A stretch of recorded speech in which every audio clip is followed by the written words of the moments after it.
Hello, everybody. Sunday Adelaja here from Kyiv, Ukraine.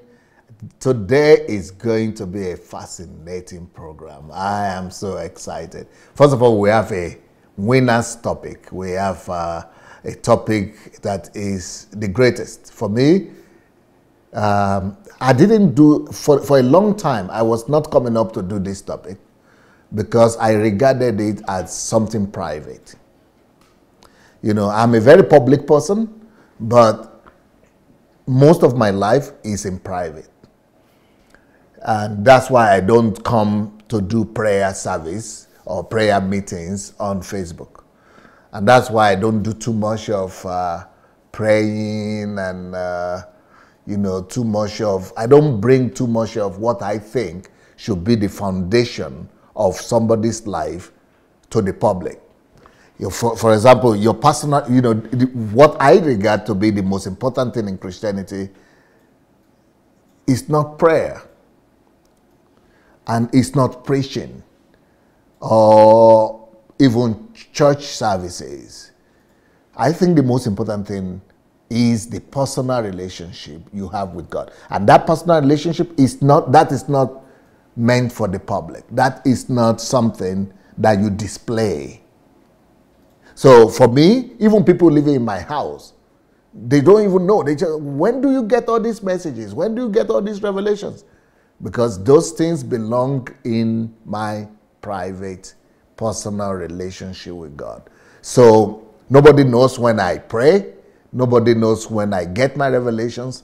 Nobody knows when the only thing they might know is that maybe when I go on solitude. Otherwise, on daily basis, those are the most sacred part of my Christian life, and those are not the kind of thing that you want to broadcast into the public or talk about every time. So for that reason, it took me a while before I addressed this topic. But I also knew that whenever I will address it, it's going to be the most precious singular thing.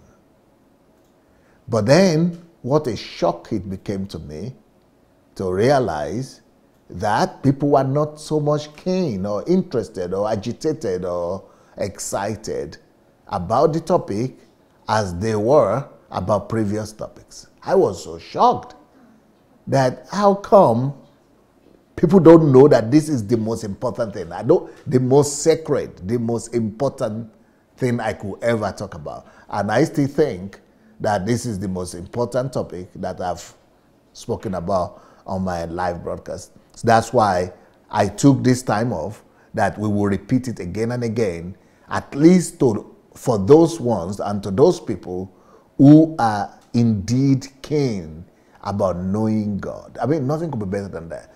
And I've made the point. And if you don't get it, please take your time and go and listen to the whole series again, and you will discover that this is the bottom line. This is where the rubber hits the road. This is the place. This is the bottom line of Christianity. But it is such a rare topic in this day's Christianity.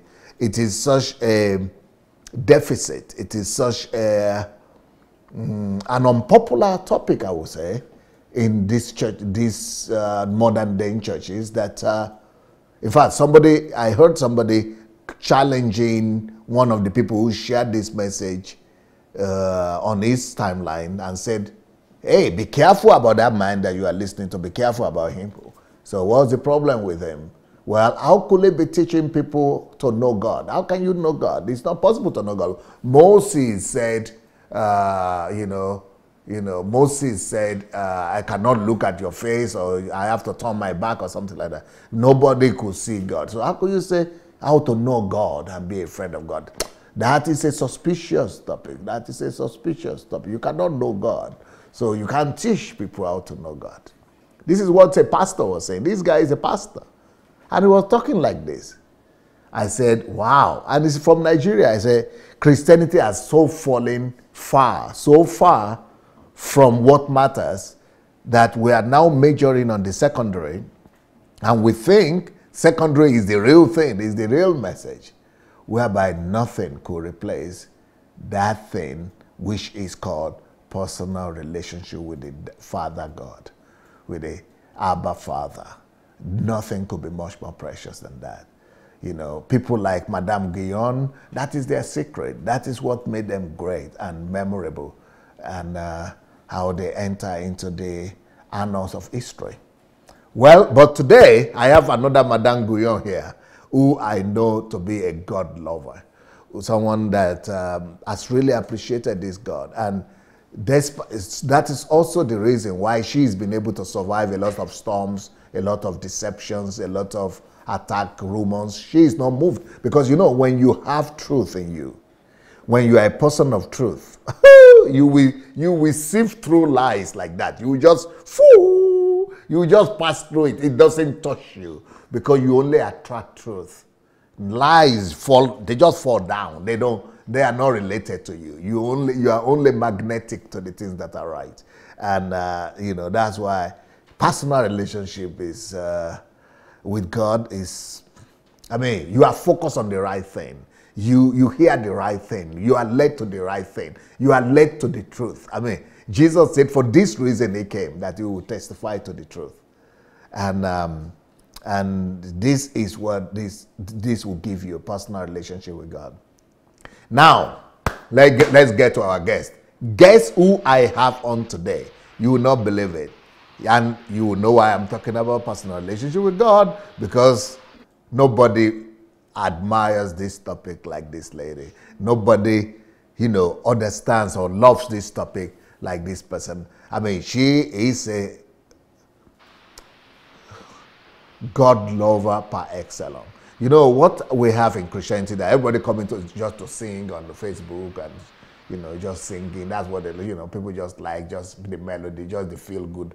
But when we talk about loving God for real, and I'm sure you have all learned one thing or the other from this lady, because she's addressing God in a way nobody addresses God, right? And because it's just an overflow of our own personal relationship with God. You know the person by now. It's Queen Anastasia Macdonald. Let's welcome her. Hello, Queen Anastasia. How are you doing today? With Klushili. Hello, Pastor Sunday. I'm doing very well, thank you. How are you, please? I'm very well, thank you. Wow. Well, I've made a very long introduction about you, and I wondered why have they not given me your face and your voice. Thank God you are here now, and I like that your headgear. Thank you. Wow. Is it African or Caribbean? It's African. It's African. Yes. What about the color combination? Well, it's all about expressing the different colors of Daddy God. You know, I like colors. Yes. You know, when you came here, I was talking about colors. You were. You did. We had a very intensive lesson about colors. Yes. Yes. Very illustrative lesson about colors, that we are very careful not to wear black anymore. but your pictures and your paintings and your dresses and your colors have just taken over the internet. Yes, because you see, the thing is that the way I see Daddy God, yeah, I see him as somebody very colorful, very expressive. And I know that, you know, because of things that happened in my past, I kind of muted, you know, myself, because I didn't know who I was. And so, you know, the way you saw me was what was going on in my mind. So I was muted, I was dark in my mind. So I expressed it through that. But now that, you know, I've come into contact with this loving Daddy, and you just look around you, colors everywhere. Look at his creation. Look at the trees, the flowers, the birds. Look at them. They are full of colors. And so, I want to be that daughter that would express him fully in color. So this is really just the beginning. I'm just learning to copy him, as you've been teaching us. I'm learning to copy my Daddy, to give fullness to his expression. And when I give fullness to expression, that way he's going to be glorified. So people will look when they look, and when somebody says, wow, apparently when somebody says, wow, basically what they're saying is that, oh my goodness, look at God. And so I want to be that person that I can express Him fully. Yeah. And so the people And that I too understand color so much, and I appreciate color so much, and I see God in colors, and I see God as a colorful God. I just like, and that's why I don't just like color as just like in colors, but I like combinations. I like unique colors, uncommon combinations. I like to, I like the radiancy of it. Is there anything, will you say what you are doing? Because I like your paintings. For my birthday, you had so many paintings. I put them in my magazine, and I, just love them. But will you say there is something they call color therapy? Or if there is nothing like that, then we've got to come up with something like that. there is actually, there's color psychology actually, and so I discovered that the sun, that Daddy God made the sun, the yellow. It is to infuse us with hope, to infuse us with joy. So the sun is not just a scientific phenomenon or something that he just jumped out of his head. He specifically chose yellow to bring happiness out of us, to bring joy, to bring laughter. That yellow will produce, laughter and joy within us, and so then we can share that. So this Daddy God, he's very intentional. There's no color of his that was just done haphazardly. Everything is to the letter T. Now, let's go to our topic. The last series I did before, Yes. Repeating it, is how to know God Yes. and be a friend of God. Tell me about the first time you heard about it, and tell me about the old thing. Even there were a lot of efforts by Satan to distract us. We come up with one story or the other. Satan was just, first of all, it was football. The football, everybody was watching football. And then after the football, some people will come up with different things. But how come you are able to stay put and you just got glued to this topic? What about it? Tell us about this particular topic, how to know God and be a friend of God. I really hope to talk to you for a long time to come, to do series with you on this topic. Well, one thing that people don't know about me, and I've never spoken about, is that in my early days of Christianity, I really, really longed to know God, to know His reality and His tangibility. And obviously, I went through a long period of running after and thinking and looking for this God, even as a young Christian, but not finding Him. And I became very, very frustrated. In fact, there was a time in my Christian life where I even stopped talking to God, because I felt that He was being unfair. I felt that He was doing cat and mouse chase with me. I felt like as soon as I would maybe get onto a little bit of Him, then He would run away. I bought books, especially on the Holy Spirit. I bought books, and it got to a moment where I just became frustrated and said, okay, you know what? Is this the game that you want to play God? Because at that time He wasn't my Daddy God, He was God. But I really wanted to know Him. And I said, you know what, if this is the game that you want to play with God, you know what, I'm tired. And people don't know this. I haven't even shared this with my husband. Nobody. So for a while, I was not talking to God because I felt so disappointed.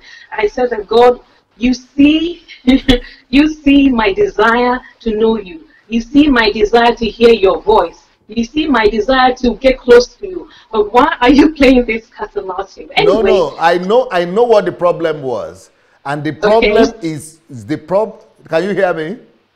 Yes, I can hear you. Yes, I know what the problem was. The problem was that you were introduced to the form of Christianity that required you to go to church, to go to prayer meetings, to do everything they tell you to do, to take your Bible, to take notes. Yes. They taught you to sing, to serve in the church, to take care of business, to wake up early, to run to the prayer meetings, to do everything you needed to do, activities. Church activities have replaced personal relationship with God. They never took time to tell you about Daddy Father God, about loving Him, about personal walk with our Abba Father. They didn't do that. They were teaching you activities while your soul and your heart was longing for the real thing. Yes, you just hit it right on the head, because I felt like, I'm going to church, I'm reading my Bible, I'm praying, I'm doing all the works, like you said, doing all the works, and yet there's nothing to show for it. Nothing. What kind of God is this? What kind of God is this? So I became very disillusioned and very frustrated. And I guess, it's the grace of this same Daddy God, that kept me in the faith, because I probably would have walked away, and I know that this is the story of many Christians. They know all the works, but they don't know the God Himself. They don't know how to reach to Him. So, obviously, I've come along. The problem, I was talking with somebody today, and the person told me that 90%, this is an African Christian from Nigeria, and he told me, he's a minister himself, and he said 90% of Christians that he knows from Nigeria don't really know God. It's just all about religion. And you see, can you imagine how important this topic is? And when I started to do it, everybody disappeared. I'm not surprised. I'm not surprised, Pastor Sandra, because we're used to the works. We think that we have a relationship with God when we're going to church, when we're in our various departments, when we're reading our Bible, when we go to all the night vigils, when we go to all the programs, we really, really think that we are serving God. So for you to bring something, honestly, it is so simple that you trip over it. We're not used to that. We are used to putting the effort. So for example, say you worked all day, and then there's a night vigil. You would sacrifice your what do you call it? You sacrifice your tiredness to go to the night vigil, thinking that you are honoring and serving and worshiping God. There is no need. There was no need for that. Well, that is the reality. That is the food that we received for so long a time. I mean, like you just said, even pastors don't know what it is to have a personal relationship. But when it comes to church activities, we have a PhD in that one. We know that very, very well. We do that very, very well. And I won't be surprised if Christians will be honest to say that much of their life is bereft. There's nothing to show for it. They are very frustrated, but they won't say it. They feel very empty. They feel very frustrated. And then they have to put an appearance and say, "Oh, it is well. God is good." All those, all the Christian mantra and the Christian lingo that we say, to cover up, our desperation and all that. But so, you know what? Another thing that I discovered is many people think by keeping the pastor happy, they are keeping God happy. Yes, because that's what we've been told. We've been told that they represent God. So I mean, who am I to challenge the man of God? Who am I to challenge the man of God? We've been told time and when they are the voice of God. They are they're almost like the assistant to God. So I mean, but not even challenging this time. But what I mean is that people spend a lot of time trying to keep pastor happy by jumping from one ministry to the other, from one department to the other. You just want to be the most active person in church, so the pastor will be happy with you. Yeah, because that is the norm in the church. We don't we didn't know anything more than that. That when you please the pastor, when you're loyal to your pastor, then you are pleasing God. That's the dynamic. When you're loyal to your church, you're loyal to your pastor, then you're also pleasing God. But if that is not happening, then you are called a rebel, or you're being rebellious, or you're being disloyal. That is the norm. Unfortunately. How did you get to discover personal relationship with God? Do we have the time? Okay. No, yeah, So, we are going to go over this series over and over, so don't worry about okay. it. Take your time. All right. So, okay. So my story is that I was born in the UK to West African parents, originally from Ghana.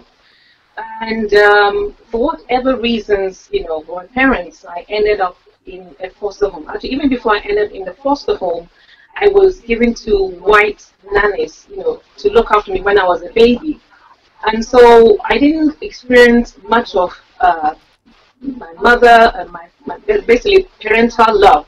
So from these nannies, I moved on to live with a white foster mother called Miss Christie, and I really don't know. She's probably passed away because I can't remember the last time I heard of her. Anyway, so I grew up with this foster mother, and I remember my dad would come and visit once in a while because, according to him, because he let me on a little bit of information that things were very, very difficult, and to travel all the way from London to where we were, which is a place called Lincoln, was just too much. So we barely saw him. So it was not just myself. It was myself and my two two other siblings at the time. So I barely saw my dad. And the little that I did see of him, like I've mentioned before, I saw him as my hero. I don't know. There was something about this daddy that I as a child, as I remember, I saw him as a Superman. I saw him as a superhero. I saw him as somebody very special. And, the story goes on, at the age of between 8 and 9, my parents broke up. So they became separated. My mom went back to Ghana. And it wasn't too long afterwards, obviously I'm a child, I can't remember, but the truth is that we and myself and the two siblings, we got, I would say, dumped in Ghana because that is how I felt. And so from the age of 9 right up to the age of about 28 to 30, I never saw my dad and never heard from him apart from one incident, which was when I was in secondary school. Now, by this time in secondary school, I was just broken. I was just totally traumatized. By this time, I was messed up in my mind. And for those of you who've been to boarding school, you know that the weekends are visiting hours. Visitation where time. Your parents come. Sorry. Visitation time, right? Yeah, visitation time. So your parents they come and visit you. They bring, provisions, restock, if you're low and all that. And, for whatever reasons, I'll never point an accusing finger towards my mom because I'm a mom, and whatever she was going through at the time she was going through and the knowledge that she had and all the challenges, my mom never was able to visit me in secondary school. So, coming from being fostered and not having my parents in my life, and then going to boarding school and never having my mom visit was the most horrible experience in my teenage years.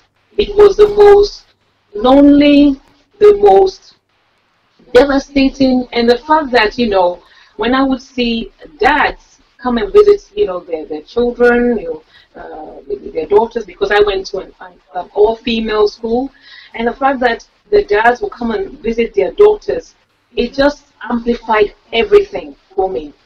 I felt like I was nobody. I felt like I was just, I was just not important. I felt worthless. I mean, you talk about all the negative things you can think of when it comes to image, self-image. I had all Rejection. of them.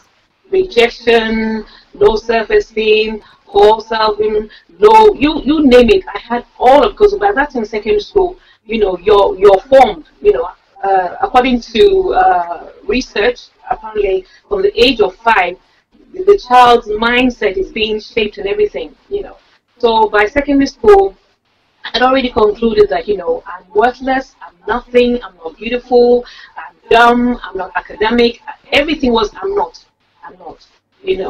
And I remember there was one time that I was going through a very, very, very emotional, traumatic time in secondary school. Obviously, it was, foreign visiting hours, and the dads had come to visit the children. And out of desperation, I thought that I would write to my dad. Now, by this time, we tried. So from age 9, we tried to locate my dad's new address where he lived, so that I could, write to him. He was still in he was still in the UK. He was still in the UK, and he's always been in the UK, up to date. Wow. And so we tried so many times, and bear in mind those days, not a lot of people traveled to the UK. I mean, if you traveled to the UK or you came from the UK, you were considered somebody very special. But I didn't feel special. I felt like trash. That's the truth. I didn't feel there was nothing special about being born in the UK. So after a long time, and I believe it was my mom, but I can't remember. I believe it was my mom who managed to find where my dad lived, and so with much frustration, and those days where we used the airmail letter, the blue envelope, the blue long envelope we fold into 3. I wrote him a letter. In fact, I have it here because he gave it to me. Wow. And I can't find it at the moment. And I wrote him a very emotive letter saying, Dad, why have you abandoned us? Why have you abandoned me? What did I do? What did I do for you to bring me into this world and just leave me? And not only that, because, this time my mom was a single mother. And, she had obviously 3 of us at the time. A single mother, things were not going well for her. And she had 3 young children who just come from, the UK. And it wasn't easy, So I wrote that, why have you just abandoned her? Now, I know that, it takes 2 to tango, and with every relationship or breakdown of relationship, that, 2 parties may be blamed, or maybe, have whatever reason, But the truth is that we bore the brunt. I bore the brunt of not having a dad in my life. So I grew up very, very, very, very empty. I desperately wanted a dad, and especially when I would see,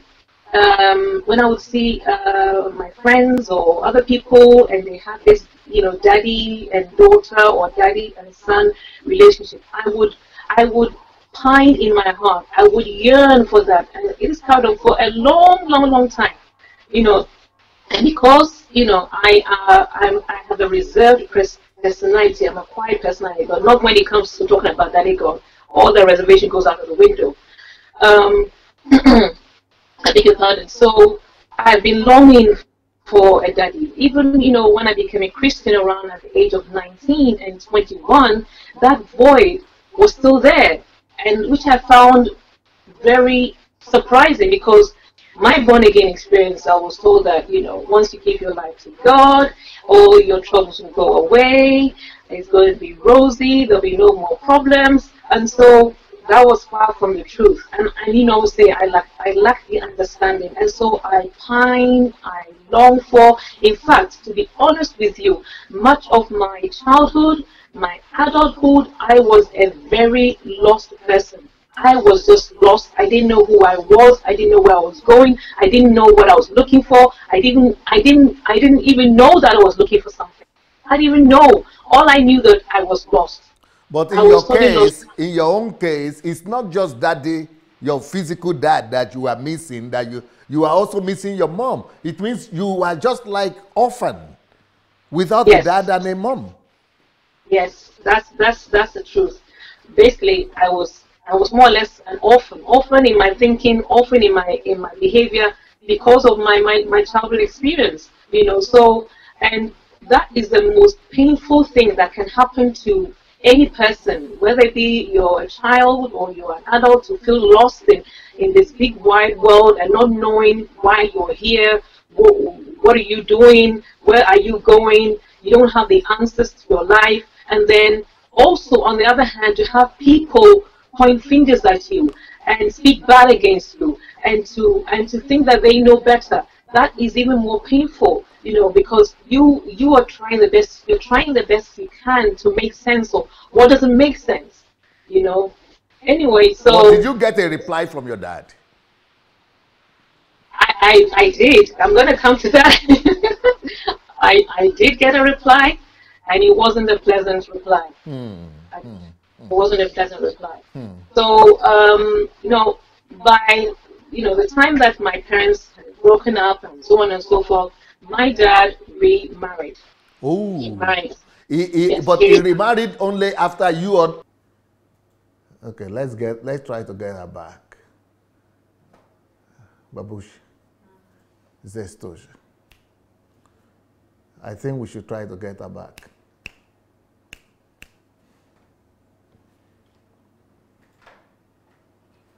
All right. I hope you people are still. Am I still on? Okay. Okay. It's good now. It's good now. All right. We are going to try to get, but somebody is trying to call. Yeah. You have a caller. Can we? The way someone is trying to call in the meanwhile. Let's try to see if we could talk to the person who is trying to call. Then we'll go and try to get we'll try and get our Anastasia afterwards.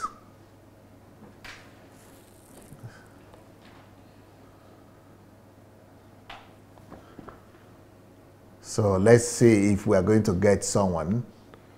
Who are we going to get? Are we going to get Anastasia or we are going to get a caller? Let's. Hello.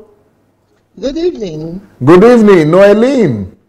Yes, please. How are you today? I thank God, and you? Well, we are working hard. We bless the Lord. Are you? Yes, I was. Are you kind of intrigued by this topic or what? Well, all of it. I can see myself in her position, but in a different way. Because I think her issue more is not having where to go. I was in boarding school with my brother all along from year, the first year to the end.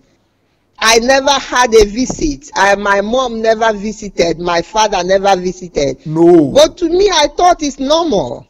No, but I see other people being visited, being brought provisions, but I don't see it because my father travels. My father, as far as I know, can speak all Nigerian language dialects. Wow. So because of that, he's been transferred from one station to another. He was working in. He was then employed in High Court, Ministry of Justice, High Court, Enugu. Okay. But he goes all around interpreting things for judges. Okay. So anywhere there is a high case that need interpretation, he has to be deployed there. So my father wasn't around to even think of whether you need visiting or not. But I didn't feel, up till now, I didn't even know there is something wrong about it. Wow. So I think her issue is because she hasn't got anywhere to go. Because holidays, at least I can go back home. I can go and see my mom, see my dad. Or even sometimes my dad and my brother lives in another state, while myself and my mom lives in Enugu state. So I think... But everybody goes more or less differently. Everybody sees things very different, and because she attached so much importance on what she's seeing, then it started affecting her life. Because myself, even if I see people being visited, I don't take notice of it. I don't even remember they are visited, because to me, I think I know that God is in me. God is always protecting me. I don't even look those things as something important. I don't know if you understand what I'm saying. Wow, wow. Yeah, so because of that, I think I get over it, not even thinking of it now, that there is something important that my mom and dad didn't visit me when I was in boarding school. Wow. Yeah, so, and then because the program hasn't finished, when I started studying Bible, I know I told you part of my story. My dad decided to have his own, I don't know, religion. He called it as zoology or whatever. For that reason, I didn't believe in that. From when I was young, I don't know maybe from what I learned from Catholic. I told you I was in Catholic. I did everything Catholic did, even getting married in Catholic church. But I just believe that Jesus is Lord. Wow. For that, I don't agree with him. I don't agree with his doctrine. I don't agree. We only disagree on religion, but he's still my dad. He still does everything a dad can do as much as he can do. But for the fact that I know from my young age that Jesus is Lord, so what he normally do, for me to go to church the next Sunday, he has to, when I'm coming back, he will be by the door and ask me what the Reverend Father said or what I learned. So if I don't tell him, I won't go back next Sunday. So for that reason, I have to be listening very attentively. I have to pay attention to learn something to tell him. And I cannot formulate it. Because my father is so intelligent, if you tell him, he will know what you told him this Sunday. So if I go to repeat it again, he will know. Yeah. So I have to be very listening with all my heart, with all my mind. I don't play in church. I have to be just attentive because I have to tell him what I learned in church. So I think it helps me when I was studying Bible to notice that David had a personal relationship with God. David in the Bible can tell us more about Jesus even in the Old Testament. Yeah. So when I studied that, I said, oh, no, my life, I have to know this Jesus. I have to know this God. If he has sustained me to know him when I was young in order to disagree that he's Lord, he has to be Lord over my life. I think that is what is helping me now. I think that is what is keeping me now. Beautiful. Yeah. Thank you so much. Beautiful. You're welcome. Bye. Okay, let's try and get Anastasia back. I hope she's been waiting for us. But in the case of Anastasia, I think she was it's not just the boarding school that visitation that affected her. I think she was also affected by the fact that since she knew herself, since she was very young, she recognized herself, or she remembered herself in the foster home. You know, she was telling us about the foster home with a white woman and then with another one so our parents were students in the UK and they could not cope going to classes and nursing children. So they had to give them up to this white lady. And she is black, and she could tell that she was not born by that white woman. So I think what affected her is that that rejection has been since before she went to Africa. I think her problem was not just because they were not visiting her in the boarding school. It started long before that when she was in England. So that, because can you imagine her father just coming once in a while to visit her while she was with the white family? And so, it's like, and then the father and the mother separated. And then the father remained in the UK, and then the mother, went to with them to Africa. I mean, it's like rejection, utter rejection. I mean, this lady has been, I can understand our love for Jesus, for Father God, because she's basically been rejected from the cradle. She is not blaming anybody, and that's the victory. That is the victory. The victory that she's not even blaming her mom, but she's just telling a story of what happened to the children that were born in the 60s in the UK when there were very few black people there, and they were students, and they couldn't, they had to survive, and this affected the lives of human beings. These are human beings. These are children that grew up damaged. Can we get her back? Are we back? Hello? Zvuk. Hello. Hello, Queen Anastasia. Yes, Pastor Sunday. Sorry, I'm here. We lost you out. We lost you a little bit, so we had a caller calling in. So, but where did we? Do you want to continue or clarify some things so that we continue where we stopped? Yes, please. Yes, I do want to clarify with the caller because I was listening. Okay. Perhaps she doesn't know that now. When my mom, when I was in my mother's womb, and this was something my dad shared with me when I was probably around 30, my late 30s. I didn't even know this, but when I was in mom's womb, or when mom became pregnant with me, they decided they were going to abort me because the situation in the UK, the situation at that time was just too much. So they did. This is not. I didn't know this until in my late 30s. So they fought her because back in the 60s, I mean, a lot of things didn't favor black people. So were you the first child or what? My mom told me later that, much more later, that there was another child, but this child was in Ghana, but she died before, so more or less I'm the second, but yeah, so she had her in Ghana before they all came to the UK. But in the UK, you are the first. In the UK, you are the first one. Yes, in the UK, I'm the first. Yes, I'm the first. Yeah, that's why she wanted to do the abortion. Yeah. Because life was difficult for them in the UK. Very, very challenging in the 60s. Very, very challenging. So, but did you say she actually aborted it? Yes, they went. So they sought for. There was, at the time there was a small Ghanaian community, and they went underground, and they found they were shown somebody who said they can do it. That's how my dad put it. They can do it. So they did do it. They went ahead, and this is not from my lips. This is from my dad's lips. That they went ahead, did it, but guess what? Because Daddy God had a plan for my life, I did not die. This puts a lot of meaning to my life.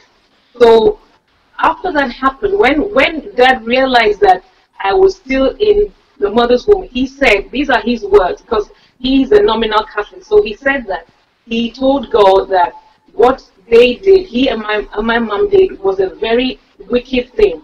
And they asked God for forgiveness because he was God to them. So he asked God forgiveness, and then he named me. My African name is Efia Enyasem, and it means God, since you didn't allow this child to die, this child is now your responsibility. That's the meaning of my name. Okay, okay. Is that in Twi? Yes, that is in Twi. Okay. That's in Twi, yes. So yeah, so he said to God that I'm sorry. What we did was very wicked and very evil, and he said he was full of shame, and he said, okay, for this reason I'm going to name her. So they actually thought that the fetus had been disposed. Yes. And they believed the abortion was done. Yes, it was done. Yes. Well, after how long did they realize that the baby was still inside? I don't have that information, but all I know is that Dad said that they realized that mom's belly was growing, and he said that at that moment he realized that that God had a plan for. That's why he named it that name. That God, since you allowed this child of mine not to die but live, then I will call her God. She is your responsibility. Efia. So Efia is a name given to all females born on Friday. And then Nyamisam is God. She is now your matter. We complete it that way. She is now your problem. Yes. something like that. Wow. It's now your problem. You're going to have to deal with it. Since you didn't let her die, since you didn't die, then she's now your problem. She's now your responsibility. Wow. So that's to clarify the call that I was saying that there was no reason for me to feel rejected. No, my rejection started in the womb. Wow. Because I was thinking your rejection started with you being in the foster home. No, it started in the womb. My God. So, but why did you get so frustrated that you wanted to write your daddy that letter? Was it that you remembered the way he used to come to visit you in the foster home and you thought that, you know, you were still thinking he was your hero and you still thought that if you could reconnect to him, that he would probably, you know, come back and, you know. Yeah. Yeah. So the first reason why I sought to write to him, obviously, because I was very frustrated. Now, let me just backtrack a little bit so that you can give understanding to my story. So when we were, in Ghana, whilst we were growing up, I told you that my dad remarried. And then, you know, from comments, insinuations and stuff from my mom, we found out unconsciously, because when you repeat something to a child over and over again, you know, it becomes embedded in their mind. So anyway, I found out that this new wife of my dad didn't want us to be near our dad. Okay. Yes, she said that there's no chance that we will ever come and be part of her family, this new family with my dad. And so we grew up knowing very, very well that we were resented by my dad's wife. Wow. You know, so yeah, so all that was, you know, going on, all this was being formed in my mind. So I could not have access to my father. My dad was inaccessible. And if I dared try to come near him, then the wife would deal with me. So I grew up with that I was not wanted, you know. And my dad perpetuated that belief because he never contacted me. He never did anything to it as best as I know, as a child and a teenager growing up. There was no contact from my dad except from the time when, out of frustration, full of frustration, and I wrote that letter. And like I said, by that time I found that letter. No, but before you wrote that letter, can I please ask you about, for you to tell us, to be kind enough to go back in your history, okay, and tell us about the circumstances surrounding you leaving the foster home, and you know, the way it was so rapid and sudden and unknown, uninformed, and then the environment, even if though the foster home was bad enough, but then I would also like you to also emphasize the drastic change and the contrast that you found yourself in Africa, like bathing in the street, like a young girl, you know, naked, you know, no house, no amenities, no water. You know, if you could be kind to tell us about this, it will really bring, perspective to your story. So, in the UK, as best as I know of, now the information I'm about to share with you, I only found out in my late 30s when I was able to contact him whilst I was in the UK. So, my dad told me that as a very, very young child, in a baby, I was given to nannies, and the nannies are not the nannies that we know today. I was left with these nannies, and he even pulled out a letter for me to see, or where one of the nannies said, you know what, I cannot handle your daughter anymore. She's got diarrhea, she's always sick, and please will you come and take your child? Come and pick her, come and take. So I was, the thing is that I don't know what my mother was going through. And my mom never opened up to talk about her relationship with my dad in the UK. And I had to respect that. I had to respect it because she just was not willing to talk about it. So up to date, because the little that I know. I'm sorry. I'm going to interject something here, because what you are talking about is so very important that people who are listening to us will see this in perspective. I know some other children that were born in the UK, but then transferred back to Africa, that their lives have been ruined. Some of them are back in the UK now, but they still can't get their lives together. And they don't know why. And some of them went back to Africa and they couldn't get their lives together in Africa. They sent them back and things are just wrong, keep on going wrong in the lives of all these children.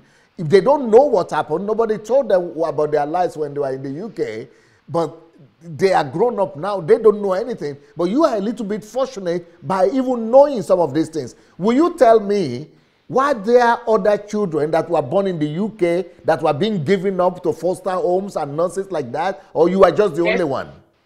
No, in the 60s, it was apparently it was common practice. So for African parents at that time, they would go to the UK or come, because I'm in the UK, come to the UK to come and study, and you know, things would happen and the children will come forth. But you know, the situation at the time was it's a very stark difference. There was nothing much going for black people. So today we have, you know, we have black people who you can enjoy almost anything. It wasn't like that. It was not like that at all. So the parents of the 60s that gave birth to the children at that time, they kind of like more or less had no choice but to give their children to foster children. So in the foster home that I was in, I was not the only person there. So it was myself, my brother, my sister, and then there were another, so we were 8 in total.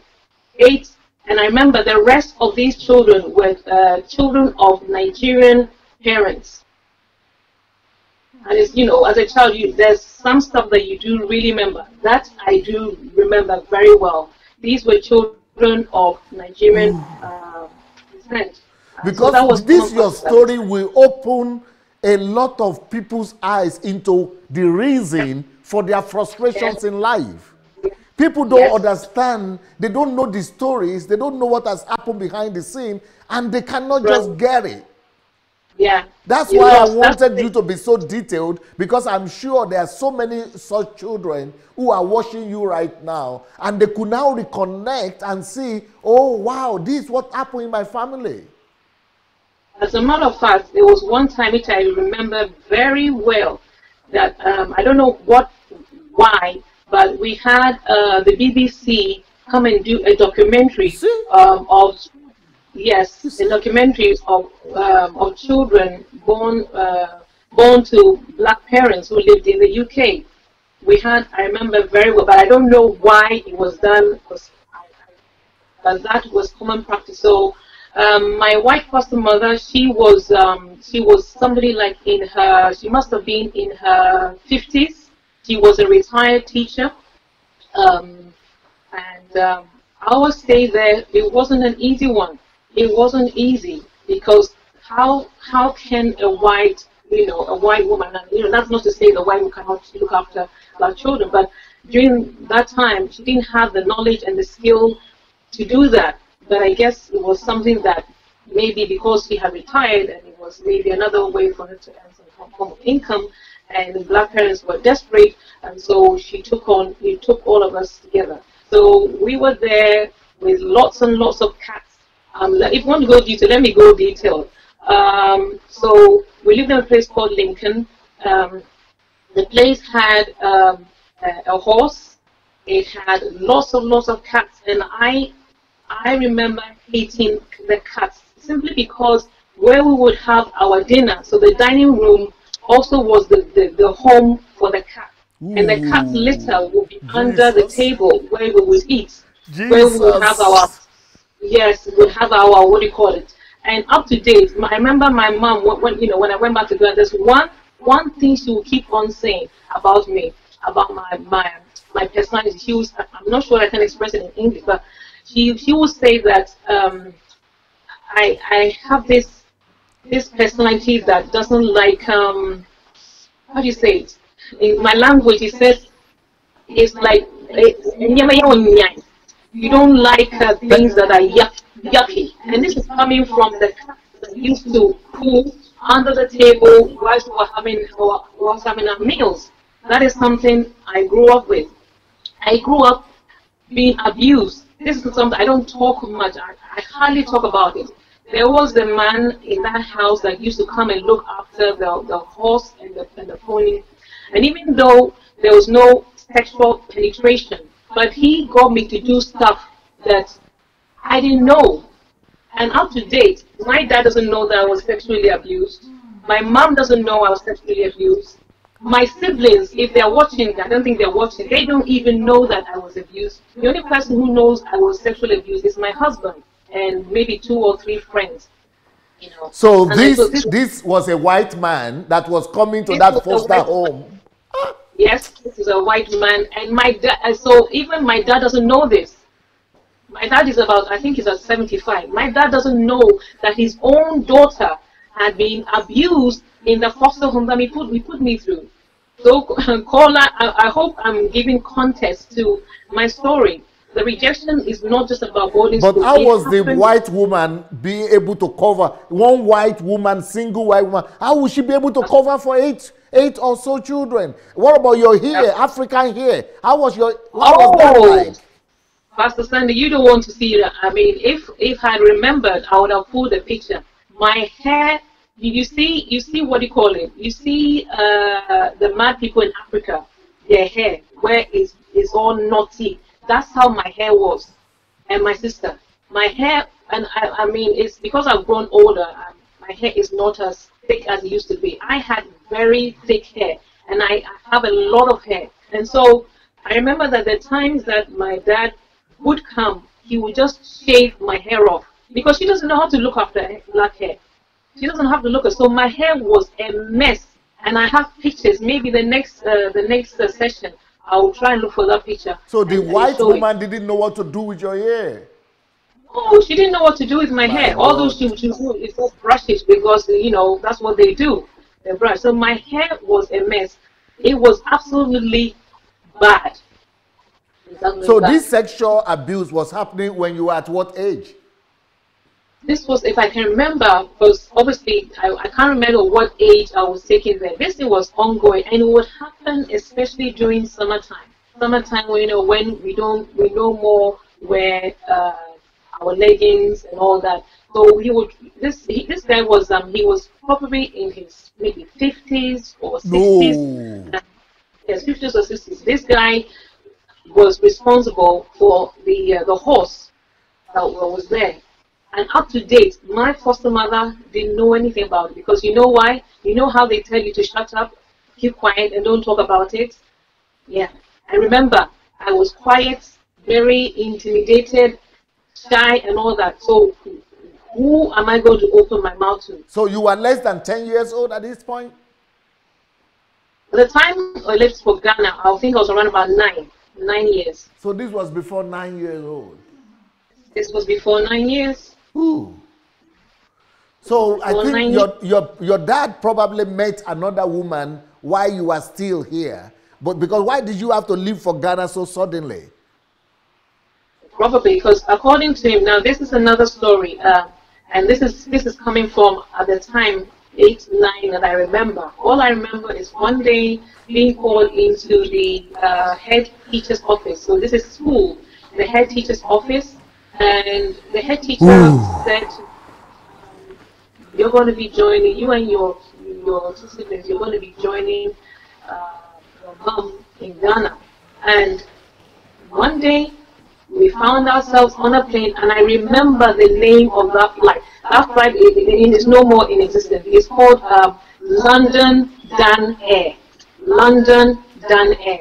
And we found ourselves on that flight, and we were handed over to somebody that said they are our auntie and uncle, and we found ourselves. Bro, why didn't your mom come pick you to take you with her? I don't know. Like I said, my mom, all this that has gone on, my mom has never opened up, and I guess because of my personality, because of my quiet personality, I never gathered the boldness to be able to ask her. And one aspect about my mom, and bless her dear, like I said, bless her dear, so she passed away in February. My mom, before she came to know the Lord, she was somebody of a very fiery personality, very fiery. So, to be honest with you, I used to be scared of my mom. I used to be scared of her because she didn't take nonsense. So I saw, I'm already damaged, the foster home. And then going to this foreign country, not knowing anybody, any language, any of the food, nothing. And then don't forget you didn't know any Ghanaian language. No, didn't know any. I know nothing. It was nothing. English is the only language I spoke. So this was totally foreign. So your mom didn't come to get you? No. And your dad didn't take you to the plane? No, he didn't. But my mom met us at the airport. I remember that. Met you at the airport in Britain or in Ghana? My mom met us at the airport in Ghana. How did you get to Ghana? Who took you to the plane? As I said, we were handed over to this couple. They said, this is your auntie, this is your uncle. In Africa, everybody's your auntie, everybody's your uncle. Well, why did your dad take you? No. So it was the school authority that just took you one day and announced you have to go? No, I'm sure my dad came to an arrangement with a couple that were going to Ghana and just put us in the hands of them. And he didn't come with them? No. So you can see that I've been going through this journey of abandonment a long time. Emmanuel, were you born in the UK too? Come here. Come here. Because this story, I think that there are so many people who are born in the UK. Were you born in the UK and then taken to Africa as well? Yeah. Come. Yeah. So you don't even know your story. Come here. They took me back to Africa at the age of 7. Yeah. No, at the age of 7. So can you sit down? Very similar to the story we're hearing now, but you don't know anything about your life in the UK. Nobody is telling you any story. I had a nanny. Because my parents were busy working. You want him to come up? Yeah. Okay, can you just bend down? Just come behind me and just bow down a little bit. So you also had a nanny? Yeah, I had a nanny. Because my parents lived in London, and because of the whole work schedule. So the same kind of situation? No. Not quite like that. No, she's talking about foster home. Yeah, but she was talking about nanny first, before the foster home. Yeah, we were actually in Southampton. We were properly taken good care of. Okay. Yeah. They were working? Full-time nannies. That's their job anyway, to take care of kids. So we were probably taking good care of. Were there many in that house? It was just myself and my brother. With children. Okay. So it was like a family. They were white house. family? Yeah, white family. So it was like a family house, and myself and my brother, we were living with the family. So you remember that? Yeah.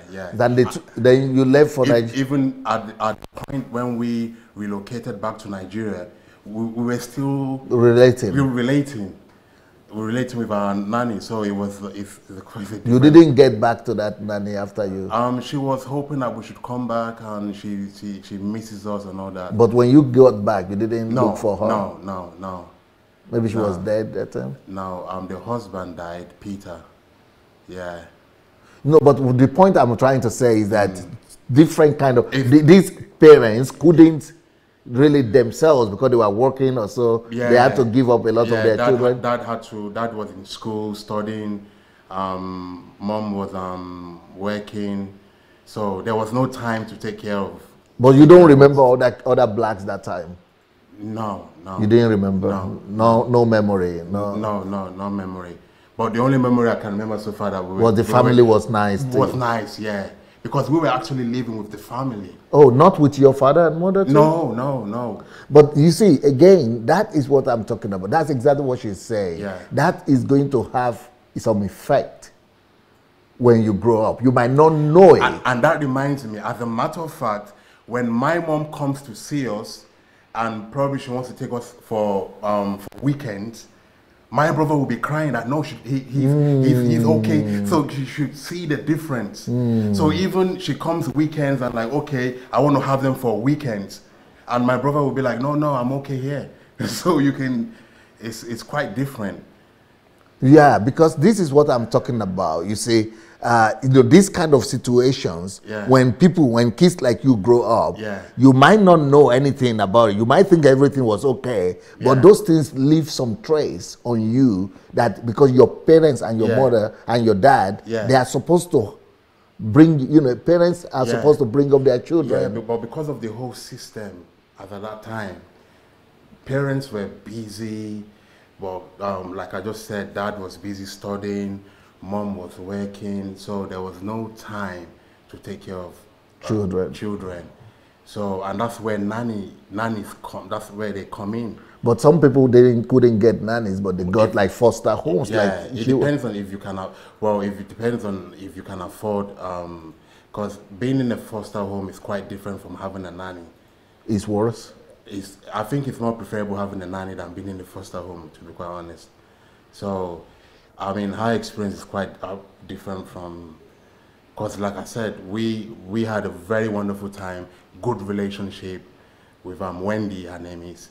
And when they took you back, but you didn't even notice though that you had to get used to your mom now, because so the problem now is my junior brother got used to that family. But I was still attached with my own family. Okay. So my mom she was a bit confused that, why is this guy getting used to this family and not being happy that, okay, let's come home for weekends, and so it was it will take some time to really get used to your mom again, to your dad again. But that happened maybe when you moved to Africa anyway. Yeah, but the whole point was mom made us understand that my junior brother was okay with them. Oh, okay. He enjoyed the whole family setting. He actually preferred to be. Did she leave him behind when you went to Africa, or? No, we all left. We all relocated back to Africa. We all left the UK for Nigeria. She didn't. She didn't leave him. No. She wouldn't do that. Yeah. So it's all right. I just wanted to. Yeah. So I just wanted to let everybody know that there were a lot of kids growing up in the UK that time that other parents had to take care of because the parents were in school or something. Yeah. Or they couldn't. Even up to date in the UK, some families bring like house help. But house help is still in their house though. Yeah. But you don't go and live in another person's house. It's a little bit different. So now it's different now, whereby those that can afford it is either you get what they call that's a babysitting is when. But what I notice now is that people get bring people from Africa. Maids. Yeah, housemaids. They call them Aspire or Osir or whatever. I don't know. Go ahead. Huh? Au pair. Yeah, bring them from Africa. But that is good because then you are still living with your parents, Yeah. You are still living in your own home with your parents, even though you have an au pair. So the disadvantage there is that when your nanny is taking good care of you, you will now get used to detached from your parents. Yeah, and now get attached to other people and another family. So that's the disadvantage there. I don't know if does that make sense? I got it. Yeah. Thank you so much. Yeah, do you see another picture of Queen Anastasia? I'm just trying to say that there were a lot of this going on while you were, young, even after you, because a lot of these students or a lot of these children couldn't take care of their kids. They needed to find help one way or the other. So can you imagine how many traumas? Thank God that in the case of Emmanuel it was good, but can you imagine how many such traumas have gone on without even anybody knowing? Maybe some people were actually being sexually abused as boys as well, and nobody will ever know about it. Well, I do remember an incident where my brother, and I don't think my customer, I think he thought that I was too young to remember, but I remember there was one occasion where she used the toilet brush to thrash my brother's bottom so bad that that the toilet brush has tiny bristles, Ooh. and so his bottom it had tiny drops of blood coming out.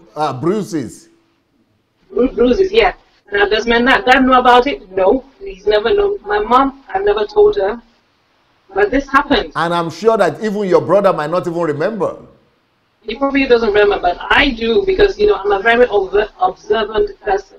But I remember because there were tiny, because it was a toilet brush, the tiny dots of blood on the bum. Yeah. Was it the woman who did that?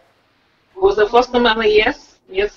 And the reason was because she was also frustrated with all those kids in her hands. Yes, that's right. That's right. But I want to also tell you that for you to have been withdrawn so drastically like that, and just, taken to the airport and ride in another country, that is a trauma. That is the most, and I would plead to my dear African counterparts that please don't ever pull, whether it be Africa or don't just suddenly pull your child from a situation without sitting down to talk to them. The child may not understand, the details, but at least talk to them on their own level and say, you know what, mommy has to take you to another place for a short time. Just speak in your own language, but don't take decisions without talking to your child. The children they're not empty. Let them know, because up to date, I'm going to fast forward to 2010. 2010, I just felt that I needed to go and seek counseling. I just don't know, something. Obviously, Daddy God was impressing upon my life, but I didn't know why I needed to seek counseling. Anyway, to fast forward, in June 2010, Daddy God led me to this white male Christian counselor. He's in his 60s. And anyway, so when I went to see him and I got there, we did the pleasantries. So he asked me, why are you here? And I said, well, I don't know why I'm here, but I just feel that I need to speak to a counselor. So he goes, okay, so tell me your story. So I began to share with him, my birth in the UK and being fostered and Ghana. And I told him about especially what happened in the office where, the head teacher spoke to me and said, you're going to be joining your mom in Ghana. So after I related, a summary of my life, and then the counselor asked me a question, and it was just one question. So he asked me, he said, and he picked on the office with the head teacher. So he asked me that, so when you were told that you were going to be joining your mom in Ghana, how did you feel? And kings and queens, ladies and gentlemen, I don't know what happened. I began to weep. I began to cry. The floodgates just opened. I cried and I cried and I cried, and I didn't know why I was crying. And as I sat there crying, just because of that one question, I was asking myself, Anastasia, why are you crying? Why are you crying? I probably cried for between 45 minutes to an hour. Wow. Just for that question. It is such a deep wound. That's right. That's right. And I didn't know it. I didn't know that I was carrying this deep wound of being plucked from what I consider to be home and being dumped in a foreign street. It had done even more damage to me. So at that time, 2010, I think I was 50. I was in my, I don't know, I can't remember. But anyway, do the math. So I sat in that counselor's chair and I cried and I cried and I cried and I cried and I cried and I cried till I could cry no more. And then the counselor said to me that you are not just one case. I know a lot of Ghanaians like yourself who were born in the UK, who were ripped from their home, were taken to Ghana, and they have sat in this same chair crying like you are crying. Wow. Did he say that?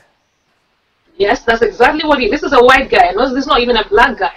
This is a white guy. He lives very close. He lives about 10 minutes, 10 minutes drive from where I live right now. Yeah, that's exactly what he told me. He said, you're not the first person that I've counseled. The people like yourself who were born in the UK and then were plucked and taken back to their, their parents' country, and I've had to counsel them on this same issue. But when you got to Ghana, what began to happen? That would have been another, I don't know, imagine what kind of trauma that one is again. The Ghana is, sometimes I don't even want to remember, but it was like, so you just imagine, all you've known is white people, because where I live where we live was predominantly white. And all you know is white, you know the culture, you know the language, you just know everything to do with the white culture. And then you are plucked from that place, even with, I know there was an abuse, but that is home, And then you're plucked into an extreme culture, that is totally different. And bearing in mind that my dad, I hardly saw him. And now you're being plucked into this totally foreign. You just feeling lost, confused as a child, perplexed, anxious, all rolled into one. All rolled into one. And then, only having to deal with that. You're having to deal with the language, the culture. One of the most traumatic things that happened to me whilst adjusting to the Ghanaian culture was this left hand versus right hand thing.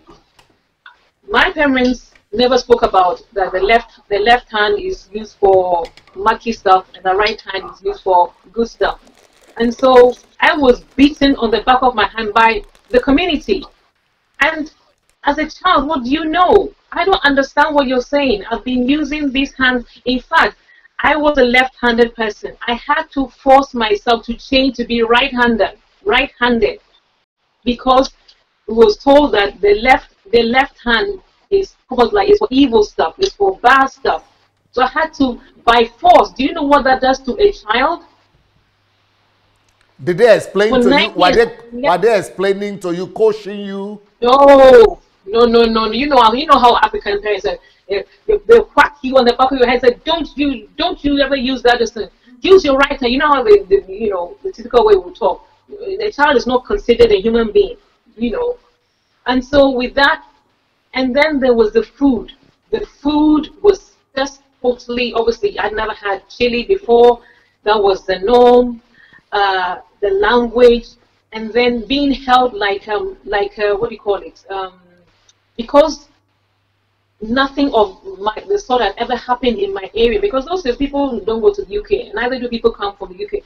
So, like I said, we were looked upon as something to be like a masquerade. Yes, like a masquerade. Yes, something so strange. They will be coming to laugh at your accent. Yes, thank you. And how do you think that made me feel? Why am I being laughed at? Because I'm speaking what to me is normal. To me is normal. And the most... Everybody will be coming to look at you. Right. They're looking at you as if you were, like you said, masquerade, all those things. And all that for a young child was just extremely overwhelming. Ooh. And not only that, so where my mom lived, we're in a compound house. I was a single mother, compound house, and my first bathing was outside on a cement block. And this was just like totally... to take your shower?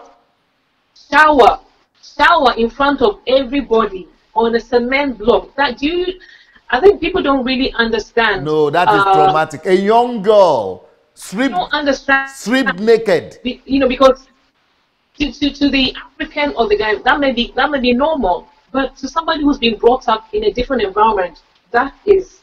So you can understand that. My God. By this time, I'm developing all these things, all these negativity about myself, about my world, about everything. Complexes. Complexes, that's the word. Complexes, serious complexes. serious complaints. Then when I went to did you all of a sudden stop talking because you couldn't even communicate, because they couldn't understand you couldn't understand? What happened? Basically, I never spoke. In fact, my mom would, I remember, my mom would make this statement. She would say to me, my daughter, please open your mouth and talk. Please, I'm begging you. Because I didn't talk. It means your mom didn't understand the trauma. When a baby cannot talk like that, that is a way to save that yourself, to keep yourself safe, to be in your own world. Yeah, she didn't understand. Because everybody else is like that enemy all around you. Yeah, she didn't understand. So they didn't prepare a normal, house with, with all the water system, with everything.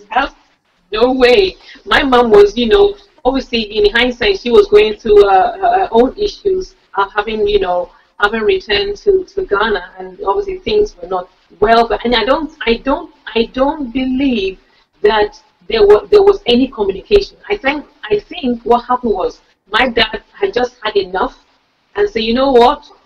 If you walked away, then I'm going to send these children, and I don't care. So, whatever was going between them, none of them sat down to think about the consequences or the side effects, the impact on the children. So it was a case, you know what, if you've left or you've gone, then I don't care. I've had enough. I can't do this thing. Can't go going to visit my children, and I'm going to send them off. So I'm sure he just reacted. He just reacted and said, you know what, you're going to have the children. So Mom was not in a good place. Mom was not in a good place. That's the environment we entered. So by this time, 9, 10, what had I picked up? I'm nothing. How did you get to, what school did they take you to? How did you get? Yeah, so I went to primary school in the area called Premier International, and that in itself was another trauma. The father of my life is just Daddy God. I should have been dead long time ago. So with the primary school I went to, obviously, I had not been introduced to caning, where you're whacked on your palms. I was now being whacked. Wow. My timetable, and I was whacked with cane that is soaked in water. For those of you in Africa, you know it, where the teachers would soak the cane in water so that it has a maximum pain on your back or your palms. This was now my reality. And then in school, in the classroom, I was being laughed at all the time because my accent was different. Because you are speaking the British accent. I was speaking British accent. So the whole class is laughing. Yeah. So it was being made fun of, and in Ghana we used to call it a rich. That's how they will laugh at you. And they'll make fun of you. And my God. Bear in mind, I don't have an outlet. All my thoughts, all my fears, all my tears is inside. It doesn't come out. Oh. It's not coming out. So all that was locked inside you. All that was locked inside of me. All that was locked inside of me because I did not express myself, as a child. And I'm pretty sure that somewhere along the line, probably my foster mother, she suppressed me because I'm just trying to think, why was I not at least vocal? I was mute. My mom would beg me. She would beg me to, please, my daughter, please open your mouth. At least just one. Open it. The only time, obviously, the people will hear my voice is when we do in primary school, they call reading and comprehension. So with that one, the book is passed from pupil to pupil. And with that one, I had to read. And when I would read, then the whole class would just burst out into laughter. It was horrible. It was horrible. And the caning system, it was horrible. And you're thinking as an answer, why has my dad abandoned me? Why has he come to? Honestly, I thought that we're going to come to Ghana for just a short while, and then we'll go back to, because to me, my real mom was my foster mom. She was a person that I knew as my mom, as the gentleman that came to talk earlier on. I got attached to my foster mother. She was my mother. And there were times and times again, I would say to my mom, this my real mom, when are we going back home? When are we going back home? Because Ghana to me wasn't home. I said, when I go, and she would, as parents normally do, lie to their children and say, very soon, you go back very soon. And I do remember that even my foster mother wrote, and she said she misses us because she also, we were with her for more or less 8 to 9 years. She wanted us back,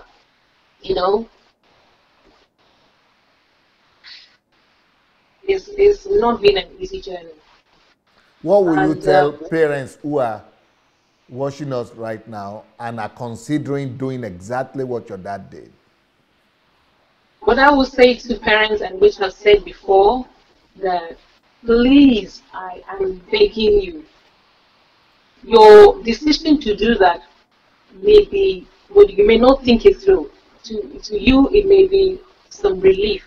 But the damaging effect on the child, up to date, I cannot tell you that, I cannot say with a shoulder that I am healed, but I'm on a journey of healing, of recovery.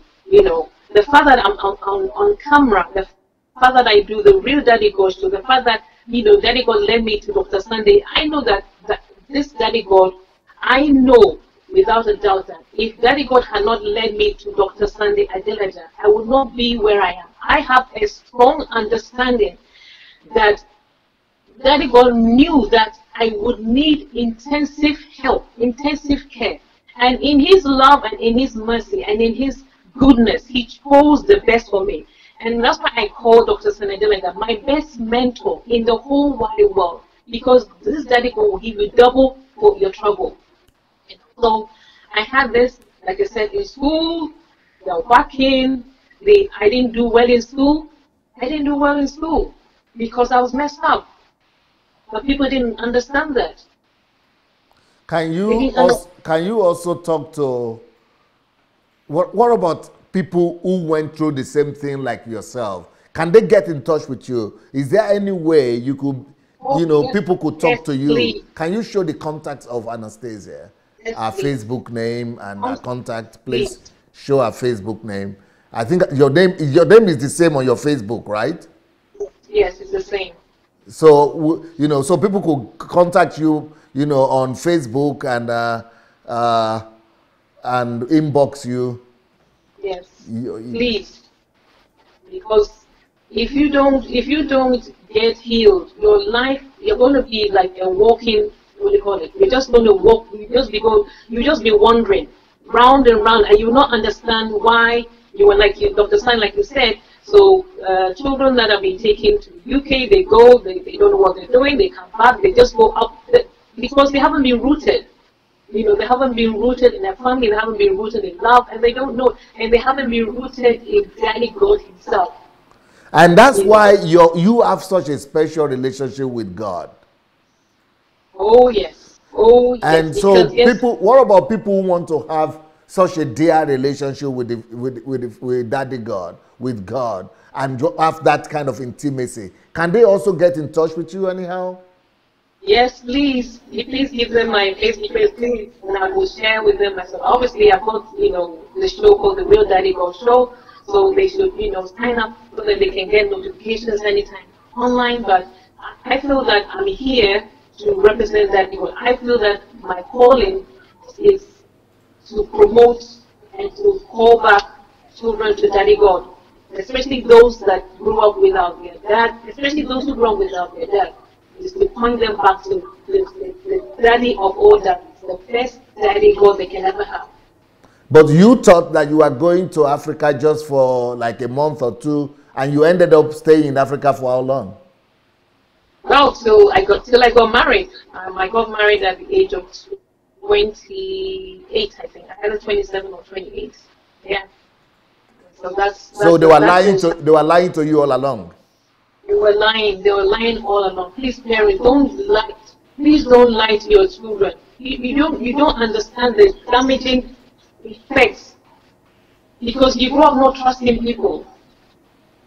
You just don't trust people anymore. because your word is not your bond. You know, and I mean, I honestly thought to go back. I genuinely thought that this stay was just going to be for a short stay, and I'm going to go back to my real mom.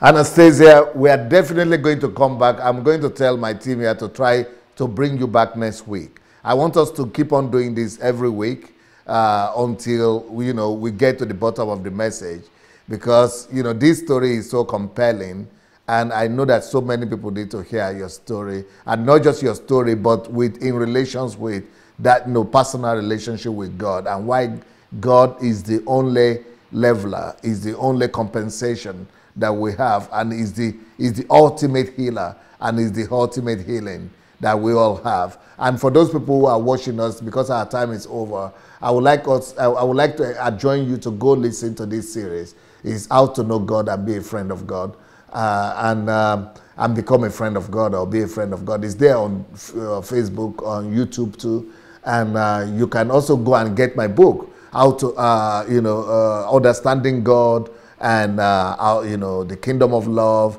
and there are so many, and we have this series also on love. All these things could really help you.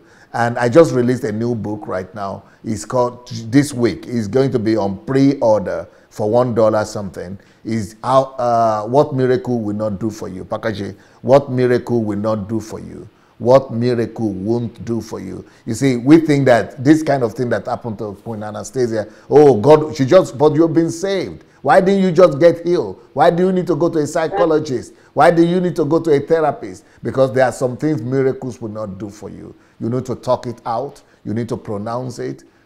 You need to, open your mouth. You need to express it. You need to release it. You need to let it go. The pain, all those things that are in you. There are some things you need to go through the process. And that's why this book, all these things we just, in Africa, what do we just do? Miracles. Oh, just come for miracles. Somebody will lay hands on you. A prophet will say something. A pastor will say something. No. There are some things that miracle will not do for you. You need to go through the process. And this is the process of healing. Even hearing this story, even for Queen Anastasia to have come out to share this thing, it's already bringing healing to a lot of people. And then you can begin to join the dots of what has happened in your life and why your life is like that. And, I don't know whatever happened to our siblings, but I'm sure they will have their stories too. It's not easy for a lot of people who have sustained injury from their childhood, because it's recorded in their subconscious. I have a series of teaching also on my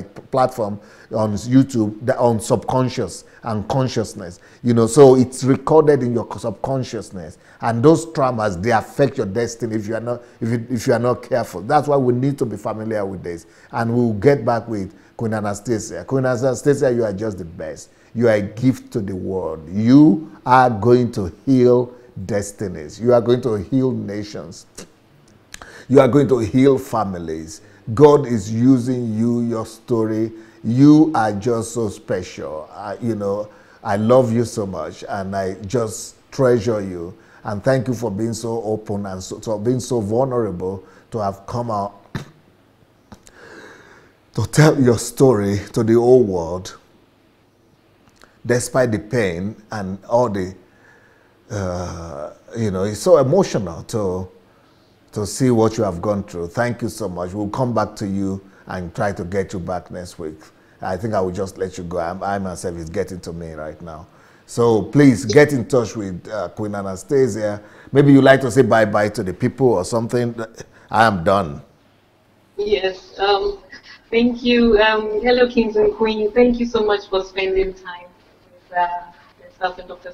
Anastasia. I just want you to know that I don't know what your story is, but there is light at the end of the tunnel. And like I was sharing with somebody 2 days ago, if a prophet or whoever would have said that, Anastasia, you're going to be in this position, you're going to have a movement for Daddy God, you're going to meet Dr. Anastasia, somebody who loves God. To me, DSA is the answer, the best gift that has been ever presented with. Like all my pain and sorrow, I feel is answered in the person of DSA. I don't care what anybody says about him.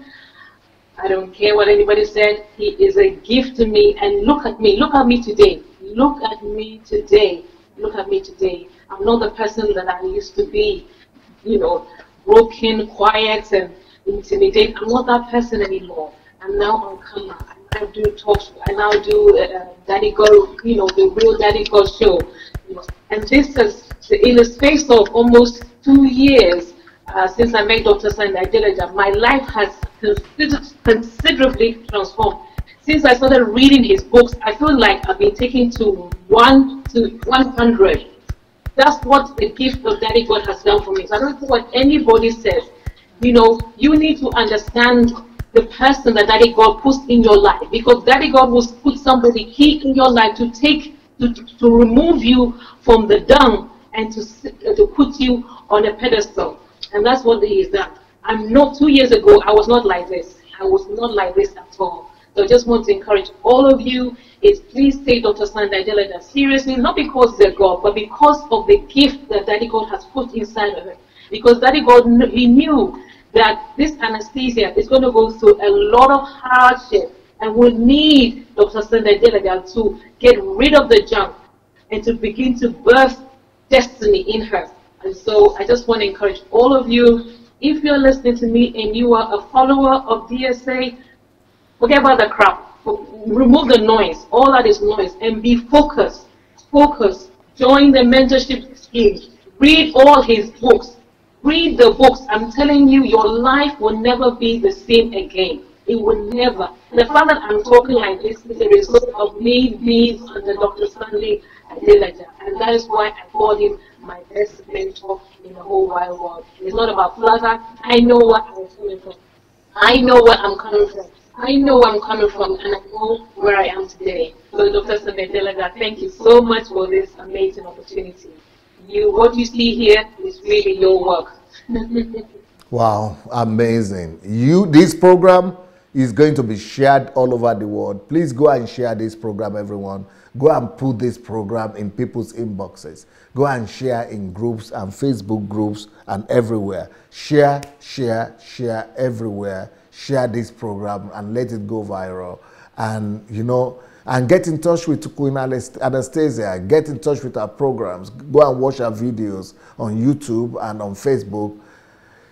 This is a healing program. This is a therapeutical program and or therapeutic program, and I'm sure it's bringing a lot of healing and restoration to a lot of people. Thank you, Queen Anastasia, and see you next week. God bless you, everybody. Bye.